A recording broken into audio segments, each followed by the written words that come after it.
I'm able to tell you that all of the victims in this matter are members of the same family.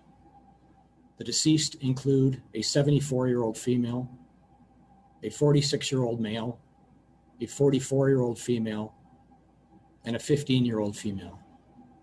One 9-year-old male, the sole survivor, remains in hospital with serious injuries not considered life-threatening.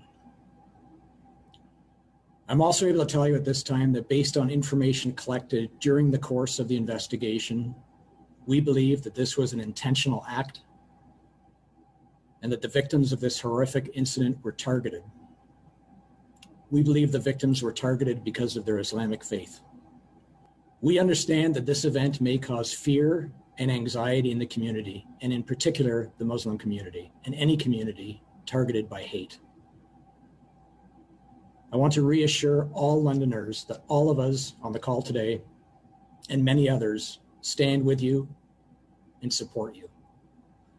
There is no tolerance in this community for individuals who, motivated by hate, target others with violence.